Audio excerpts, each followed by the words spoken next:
بسم الله والصلاة والسلام على رسول الله سيدنا محمد وعلى آله وصحبه وسلم. السلام عليكم ورحمة الله وبركاته. سو دواada walaalaha sharafta leh meel walba dunida ku nooshihiin waa walaashii Sacdiye Ismaan Cali ku soo dhawaada channelkayga Sacdiye Soap. waxaan idin wadaa maanta saabuun glycerin soap oo laakiin nooc cusub ah. glycerin soap waxyaabo badan ayaan ku soo darnay. awal waxay ahayd iyadoo clear ah waxba lagu darin. waxaan ku soo darnay iyadoo goat milk ah caanaha ariga iyadoo laga hagaajiyay oo laakiin isa saabuunti ah oo dhalaaleyso.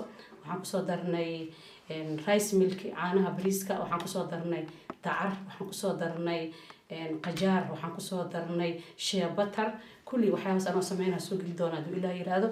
maanta waxaan isticmaalayaa goat milk oo aan soo jaray waan soo dhalaalinayaa insha Allah. waxaan kaloo aan rabaa mol scan inaan idin tuso saabuun yar oo qurux badan oo waxaan sameyn rabaa oo calanka Soomaaliya ah insha Allah hadduu Ilaahay yiraahdo.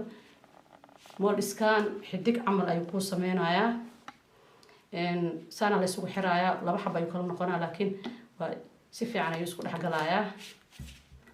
marka saabuunta la yara dhalaalinaa waa lagu shubayaa wuxuu u baahan yahay 2 hours oo qalal oo qalalo ka soo baxsanaysaa shape-kaas ayuu noqonayaa.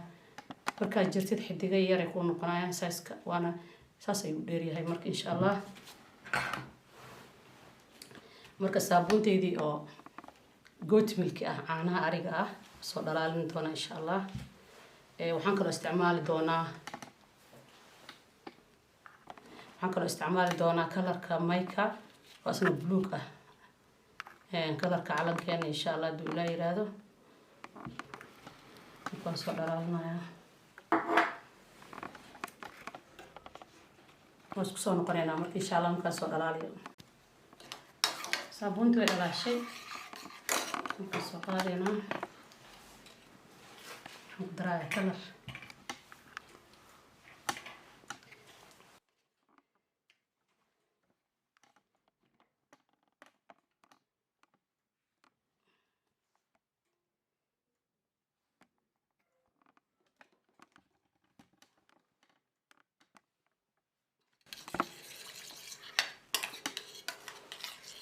kalarada mayka aad ayay ugu dhex milmadaan waa kalar shiny leh kalarada laga hagaajiyo waaye make up-ka marka shiny way leeyihiin kalarna way siinayaan bardhaftaadii kareemada lagu daraa saabuunada waa lagu daraa.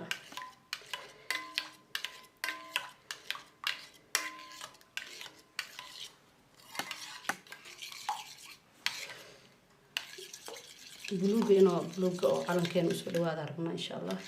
cabaar markuu qabo waa laga yaabaa si fiican u soo baxo daarta ku badin kartaa oo ku yareyn kartaa. halka waa ku darnay moliga ay tusay insha Allah oo xidigta camal sameynayo.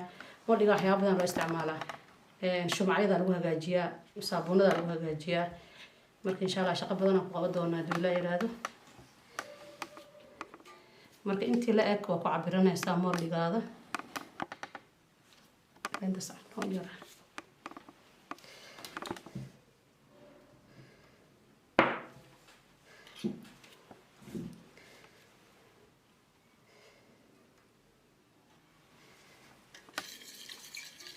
wax aad u fudud waaye saabuunta wax waaye sida keega camal waaye qofka sidoo doon u qurxin karaa waxyaabo doon ku sameyn karaa magacu doon ku qori karaa marka wax waaye bad aad u weyn waa insha Allah.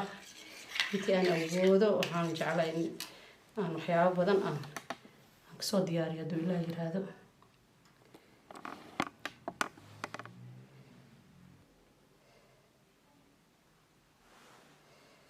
laba saacadood kadib markay yar adkaato saabuun qurux badan kaaga soo baxayso. saabuuntan yarta waxay dhigta ka samaysan iyo midaan waxaa la rabaa in midaan aad ku shubayso inay aad uga kululeyn midda kale sababtoo ah hadday tan zaid kulushahay tanna way dhalaalinaysaa wax dhan way ka dhalaalayaan wayna isku dhex yaacayaan. marka heer kulkooda waxaa la rabaa midka dambe inuu aad u hooseeyo oo kan xidigta ka samaysan uu ka hooseeyo si uu dhalaalin. marka insha Allah markay qalasho isku soo noqonayna hadduu Ilaahay yiraahdo. 2 saac kadib insha Allah way qalashay soo bixinaynaa.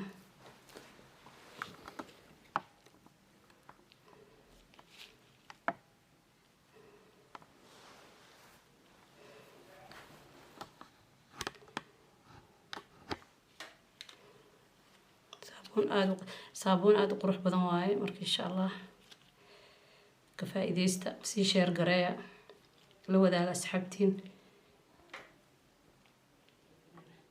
leedarkeeda ayaan fiirinaynaa insha allah si u xumbeynayso, si u shaqeynayso hadduu ilaa yiraahdo.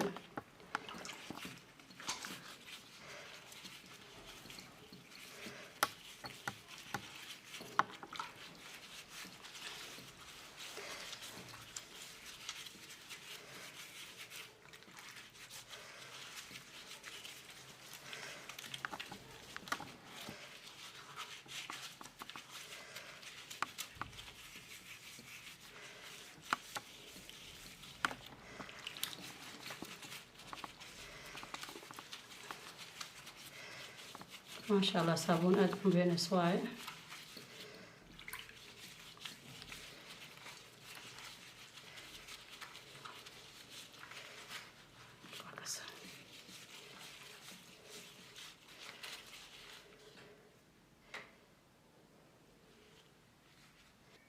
خير يا رجعنا إن شاء الله، والسلام عليكم ورحمة الله وبركاته.